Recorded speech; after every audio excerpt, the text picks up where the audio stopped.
Bismillahirrahmanirrahim. Alhamdulillahi rabbil alamin wal 'aqibatu lil muttaqin wala 'udwana illa 'alal zalimin.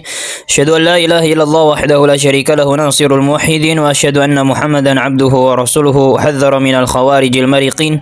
Wa sallallahu ala nabiyyina Muhammadin wa ala alihi wa ashabihi humatid din. Insyaallah taala kita akan melanjutkan mengenal dakwah salafiyah. Pembahasan yang ketiga, menamakan diri dengan sebutan salafi. Pembahasan yang ketiga, menamakan diri dengan sebutan salafi. Banyak orang yang tidak mengetahui hakikat dakwah salafiyah, sehingga akhirnya terlontarlah pernyataan bahwa menamakan diri dengan Islam cukup, nggak usah pakai salafi-salafi, namakan diri saja sebagai muslim, karena Allah Azza wa Jal menamakan kita dengan nama itu. Huwa sammakumul muslimin, dialah Allah yang menamai kalian sebagai orang muslim. Inilah anggapan mereka-mereka yang tidak tahu hakikat dakwah salafiyah. Anggapan ini sama sekali tidak benar, dengan alasan-alasan berikut. Alasan yang pertama, 72 golongan yang Nabi SAW hukumi masuk ke dalam neraka kecuali satu. Semua 72 golongan tersebut menamakan diri-diri mereka sebagai muslim, padahal mereka adalah ahli bid'ah. Oleh karena itu, penamaan Islam itu adalah penamaan yang masih umum, yang masih global, mencakup ahlus sunnah dan juga mencakup ahli bid'ah. Maka penamaan muslim, Islam, itu tidak bisa membedakan mana ahlul haq, mana pengikut kebenaran, dan mana ahlul batil, pengikut kebatilan. Padahal membedakan diri dari ahli bid'ah adalah perkara yang dituntut secara syariat, agar manusia mengetahui mana ahlul haq dan mana selain mereka. Sebagaimana firman Allah Azza wa Jal, liyamizallahu al-khabitha minat tayyib, supaya Allah Azza wa Jal membedakan mana yang buruk dan mana yang baik. Alasan yang kedua, para salaf yang mulia membedakan diri mereka dari ahli bid'ah dengan sebutan ahlul hadis atau ashabul athar, sebagai lawan dari ashabur ra'i, orang-orang yang mengikuti akal semata. Ahlus sunnah sebagai lawan dari ahlul bid'ah. Mereka tidak mencukupkan diri dengan nama Islam, muslim. Dan seluruh kebaikan itu ketika kita mengikuti para salafus saleh, maka kita ikuti mereka, membedakan diri dari ahli bid'ah. Alasan yang ketiga, orang-orang yang mengatakan bahwa cukup menamakan diri dengan Islam saja, sebenarnya sikap mereka itu tidak konsisten.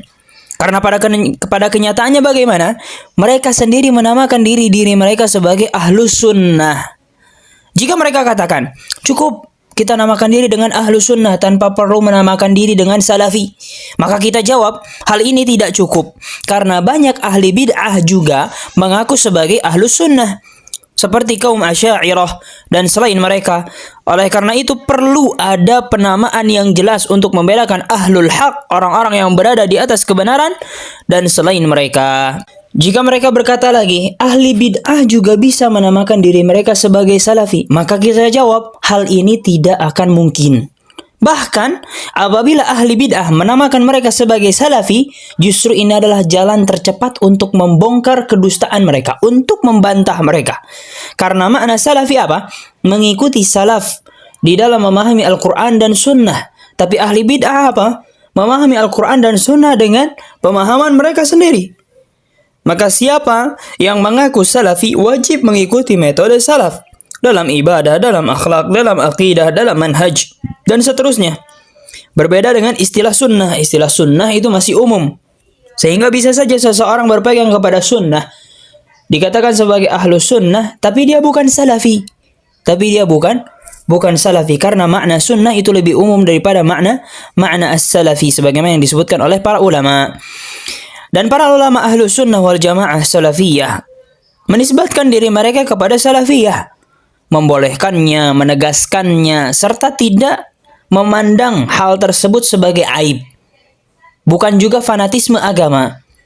Ibnu Taimiyah rahimahullah pernah menyebutkan, la aiba ala man azhara madhhab as-salafi wa intasaba ilaihi wa'taza ilaihi, bal yajibu qabulu dhalika minhu bil ittifaqi, fa inna madhhab as-salafi la yakunu illa haqqan. Tidak ada celak, tidak ada aib bagi orang yang menampakkan madhab salaf menisbatkan diri kepada salaf, berafiliasi kepada salaf. Bahkan hal ini wajib berdasarkan kesepakatan para ulama, karena madhab salaf tidak lain kecuali itu adalah kebenaran. Begitu pula Imam Az-Zahabi menyebutkan tentang Ad-Daruqutni. Siapa beliau Ad-Daruqutni? Kata Imam Az-Zahabi, kana salafiyan. Ad-Daruqutni adalah seorang salafi. Begitu pula Imam Az-Zahabi berkata tentang Ibnu Abdul Bar, wa kana salafiyyal i'tiqadi matinad diyanah. Ibnu Abdul Bar adalah seorang salafi akidah dan kokoh dalam beragama.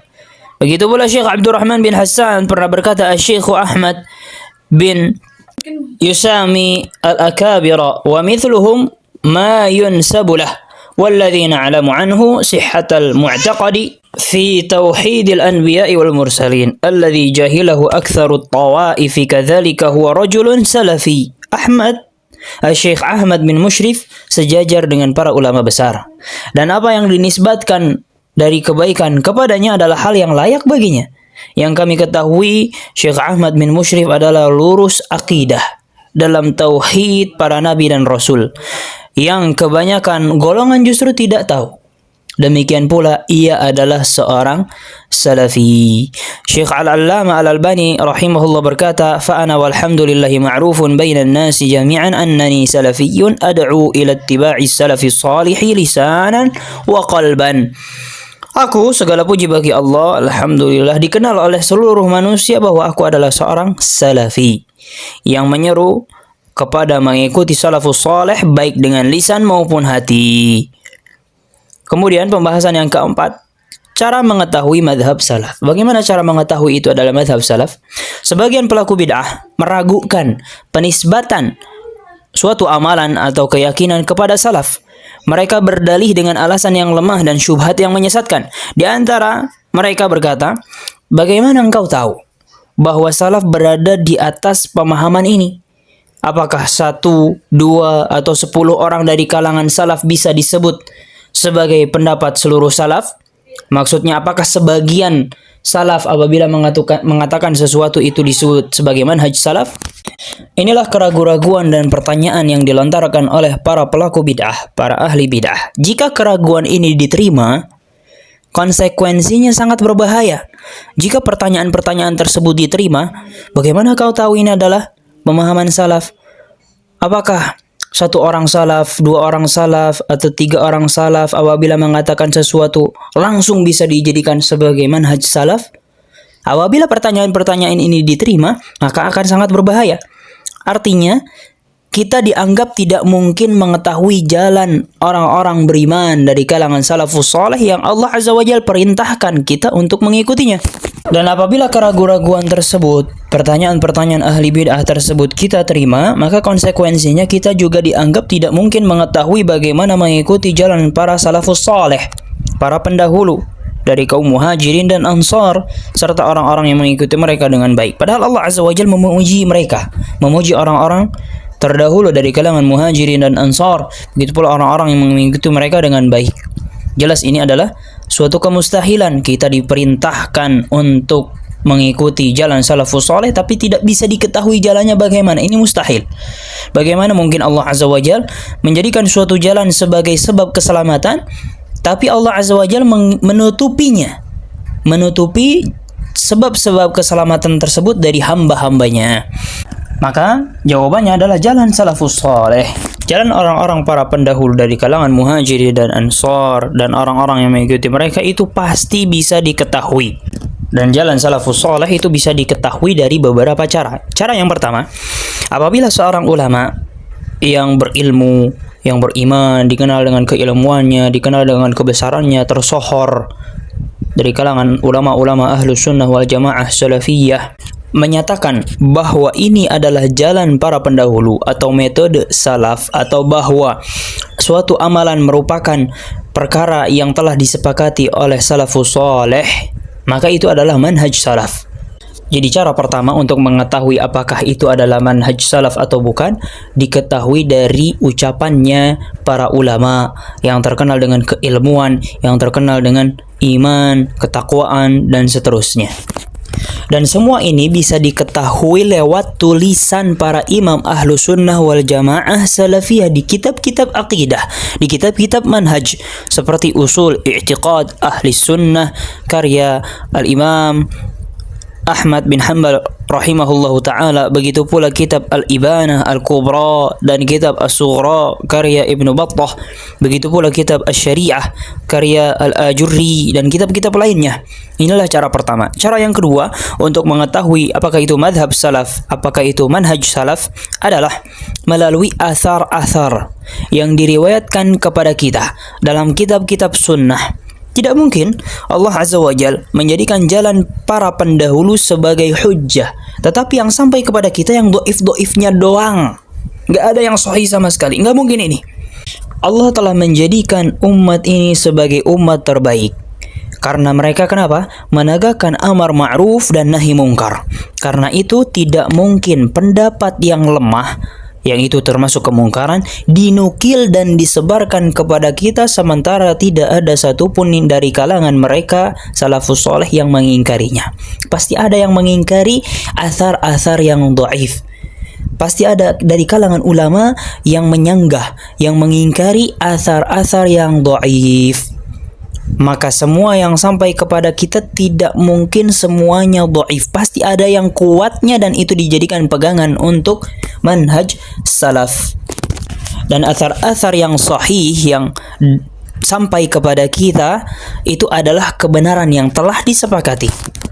Ibnul Qayyim rahimahullah pernah berkata yang maknanya, jika pada masa salaf terjadi suatu masalah, lalu yang berbicara atau berfatwa tentang permasalahan tersebut hanya satu orang, kemudian pendapat itu sampai kepada kita dan tidak ada satupun dari kalangan salaf yang mengingkarinya, maka tidak mungkin pendapat tersebut salah.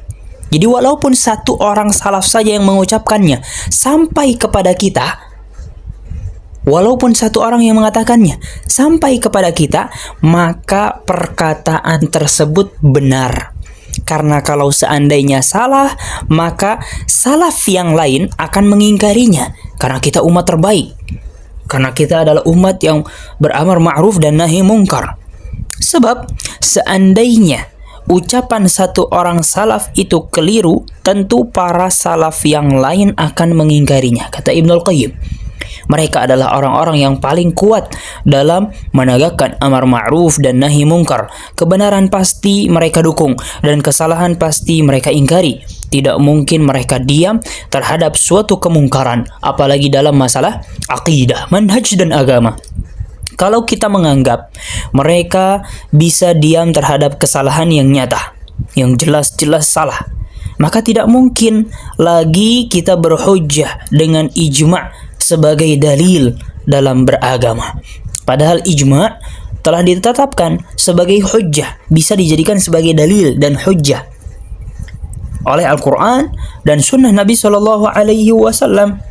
Maka kesimpulannya, jika seorang ulama besar dari kalangan salaf menganggap suatu pendapat, mengatakan suatu pendapat, lalu tidak ada seorang pun dari kalangan mereka yang menyelisihinya, mengingkarinya, ini menunjukkan bahwa pendapat tersebut benar dan bisa dijadikan hujjah. Tapi ada saja dari kalangan ahli bid'ah yang keras kepala. Sebagian mereka mensyaratkan bahwa setiap orang dari kalangan salaf harus menyatakan pendapat itu secara lisan. Jadi setiap orang harus ngomong. Untuk dijadikan sebagai ijma'. Pendapat ini dibantah oleh Al-Jassas rahimahullah. Beliau menjelaskan bahwa ijma' bisa terjadi, kesepakatan bisa terjadi dengan dua cara. Cara yang pertama, kita mengetahui pendapat masing-masing mereka satu persatu. Ini cara yang pertama. Misal di satu desa ada 10 ulama. Dan 10 ulama itu mengatakan bahwasanya khamr itu haram. Misal ya. Maka ini ditetapkan sebagai ijma'. Kenapa? Karena kita sudah mengambil dari satu persatu ulama kampung tersebut bahwasanya khamr haram. Ini cara pertama untuk menentukan ijma'. Cara yang kedua, pendapat itu diucapkan oleh sebagian saja, sebagian ulama, sebagian salaf, satu atau dua, lalu pendapat tersebut tersebar ke 100.000 misal kalangan salaf. Tidak ada seorang pun dari mereka yang menentang, mengingkari pendapat tersebut. Padahal datangnya cuma dari 2 orang, tapi sudah tersebar ke ribuan ulama, tidak ada satupun yang mengingkarinya, maka ini disebut sebagai ijma'. Maka perkataan ahli bid'ah bahwa ijma' bisa dianggap apabila setiap individu, setiap orang dari kalangan salaf harus menyatakannya secara lisan, ini adalah syarat yang keliru, syarat yang salah. Karena apabila syarat tersebut diterapkan, maka tidak akan ada ijma' sama sekali. Sebab mustahil bagi siapapun untuk menukil pendapat setiap orang yang hidup pada suatu zaman. Misal di zaman sahabat, kita kumpulin semua sahabat. Di zaman tabi'in, kita kumpulin semua kata-kata tabi'in. Ini mustahil. Ini mustahil. Dan kemustahilan tidak bisa dijadikan sebagai ijma'. Maka syarat bahwasanya ijma' itu bisa dianggap apabila setiap individu dari kalangan salaf harus menyatakan dan menyetujui secara lisan, ini adalah syarat yang keliru. Karena ijma' umat ini bisa dijadikan hujjah, bisa dijadikan dalil berdasarkan dalil-dalil yang sahih. Dan diamnya para salaf, diamnya para ulama salaf setelah suatu pendapat muncul dan tersebar menunjukkan bahwa mereka menyetujuinya. Karena apabila salah langsung diingkari pasti. Inilah yang disebut sebagai ijma' sukuti. Ijma' sepakat tapi dengan cara diam. Sepakat tapi dengan cara diam. Maka kesimpulannya apabila suatu pendapat tersebar di tengah para ulama salaf tanpa ada yang mengingkari dan menyelisih, maka itu disebut sebagai ijma'. Ibnu Qudamah rahimahullah menjelaskan dalam Raudhatun Nadhir pada pembahasan yang serupa bahwa jika cara seperti ini tidak dianggap sebagai ijma', yaitu satu orang saja kemudian pendapatnya menyebar dan tidak ada yang mengingkari, jika ini tidak dianggap ijma', maka ijma' tidak akan pernah ada sama sekali. Sebab tidak pernah sampai kepada kita dalam satu masalah pun adanya pernyataan semua ulama pada satu zaman yang disampaikan secara jelas satu persatu dari mulut ke mulut. Intinya cukup satu orang ulama yang menyampaikan suatu pendapat, lalu pendapat ini tersebar di kalangan ulama pada zamannya dan tidak ada seorang pun yang mengingkarinya, maka ini sudah disebut sebagai ijma'. Pembahasan yang kelima, bahwa salafiyah adalah manhaj yang terjaga, yang kokoh. Manhaj salaf adalah jalan yang kuat dan terjaga. Tidak ada seorang pun yang mampu memasukkan ke dalam manhaj salaf sesuatu yang bukan bagian dari manhaj salaf.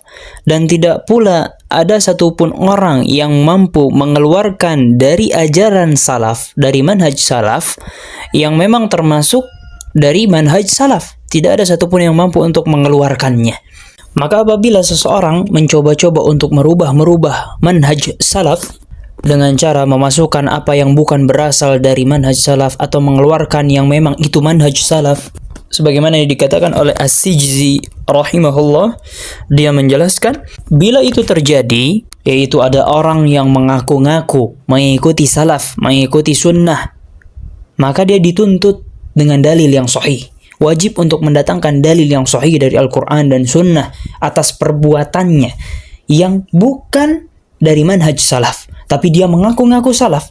Maka dia diuji, maka dia dituntut untuk mendatangkan Al-Quran ataupun Sunnah Nabi SAW yang menunjukkan bahwasanya perbuatannya itu adalah manhaj salaf. Karena manhaj salaf ini terjaga dengan wahyain, dengan 2 wahyu, yaitu Al-Quran dan Sunnah Nabi SAW. Jika dia mendatangkan dalil dan sesuai dengan dalil dari Al-Quran ataupun Sunnah Nabi SAW, maka perbuatannya atau ucapannya bisa diterima. Tapi kalau seandainya dia melakukan suatu perbuatan atau mengucapkan suatu ucapan tidak dilandasi dengan dalil, tidak sesuai dengan pemahaman salafus saleh, maka ucapannya atau perbuatannya tidak didengar dan ditinggalkan. Adapun ahli bid'ah yang dikenal suka mengada-ngada, suatu ucapan atau suatu perbuatan dalam agama menyimpang dari jalan salaf, maka ucapannya tidak usah didengarkan lagi, sudah tidak usah dianggap lagi, karena dia memang dari dasarnya ahli bid'ah. Berbeda dengan orang yang mengaku-ngaku sebagai salaf, yang melakukan perbuatan atau mengucapkan suatu ucapan, maka dilihat apakah dia ada dalilnya dari Al-Quran ataupun Sunnah Nabi SAW ataukah tidak. Syekhul Islam Ibnu Taimiyah rahimahullah pernah berkata, "Amma an yakuna intihalu salafi min syi'ari ahli al-bid'ah fa hadza batilun qat'an fa inna dzalika ghairu mumkinin illa haitsu yakthuru al-jahlu wa yaqillu al-ilmu." Tidak mungkin penamaan salaf itu diberikan kepada ahli bid'ah. Tidak mungkin penamaan salaf itu diberikan kepada ahli bid'ah, kecuali apabila kejahilan, kebodohan sudah banyak dan ilmu semakin sedikit, maka akan banyak orang awam, manusia yang tertipu, menyangka itu adalah sunnah padahal bid'ah. Jadi maksud perkataan Syekhul Islam Ibnu Taimiyah rahimahullah ta'ala ini adalah tidak mungkin suatu pemahaman atau perbuatan yang bukan berasal dari salaf dinisbatkan kepada salaf, kecuali ketika seseorang sudah jauh dari ilmu, manusia sudah jauh dari ilmu dan banyak kebodohan, sehingga mereka tidak mengenal mana hak, mana batil, mana benar, mana salah. Yang mereka lihat, ini ustadz mengaku salaf, maka apapun yang dia lakukan, maka itulah manhaj salaf. Salah. Manhaj salaf itu harus ditimbang dengan Al-Quran dan Sunnah Nabi SAW dan pemahaman salafus saleh.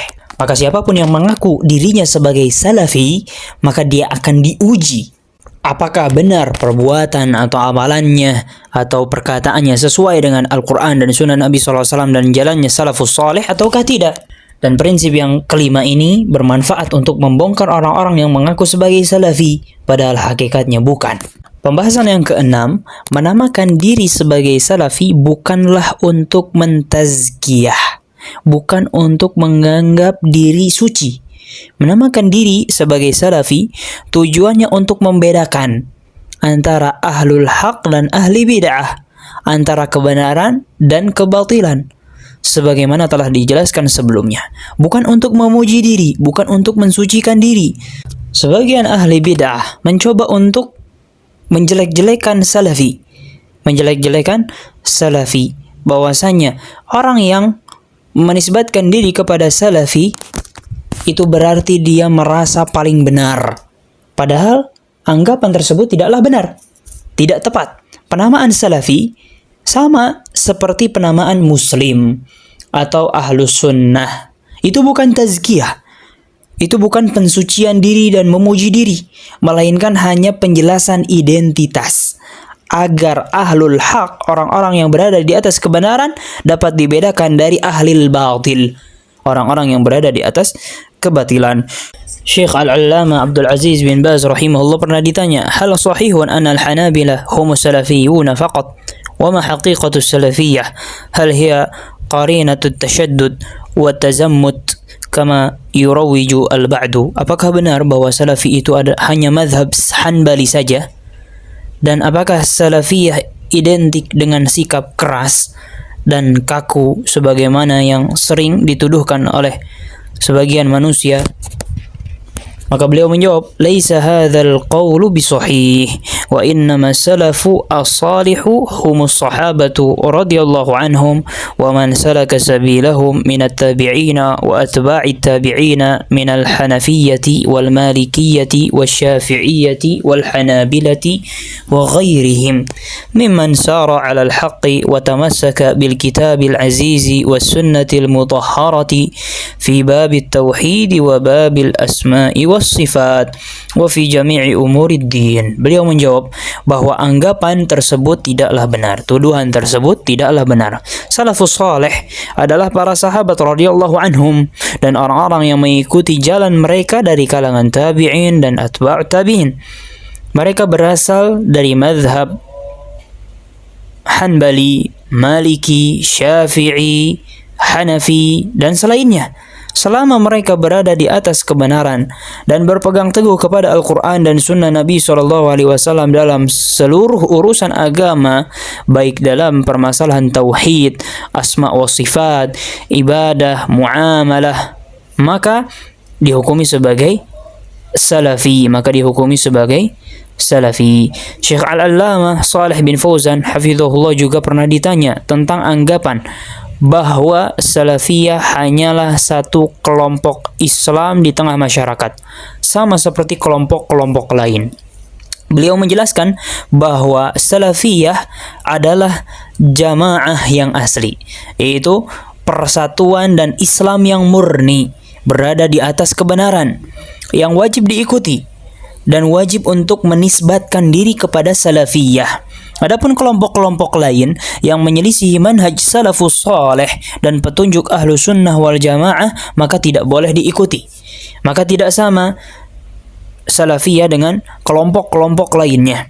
Karena itu anggapan bahwa salafiyah hanyalah salah satu dari sekian banyak kelompok Islam ini adalah keliru. Salafiyah adalah jamaah, persatuan yang wajib diikuti, bersatuan di atas Al-Quran dan Sunnah berdasarkan pemahaman sahabat, berjalan di atas manhaj mereka dan berpegang teguh dengannya. Adapun kelompok lain yang menyimpang dari manhaj salaf, maka seorang muslim tidak boleh bergabung dengannya, karena mereka termasuk kelompok yang sesat, yang kata Nabi SAW termasuk dari 72 golongan yang akan masuk ke dalam neraka jahanam. Rasulullah SAW bersabda, "Alaikum bisunnati wa sunnatil khulafa'ir rasyidin al-mahdiyyin min ba'di." Wajib atas kalian untuk berpegang teguh dengan sunnahku dan sunnah para khalifah yang mendapat petunjuk, yaitu khulafa'ir rasyidin setelah peninggalku. Karena salafiyah adalah jalan kebenaran, maka menisbatkan diri, menyandarkan diri kepada salafi, itu adalah sebab seseorang dinilai lurus, dinilai benar di dalam beragama, berakidah, bermanhaj. Bukan berarti ketika seseorang menyandarkan diri kepada salafiyah, ia sedang memuji dirinya atau mensucikan dirinya. Wallahu a'lam, ilahuna walhamdulillah.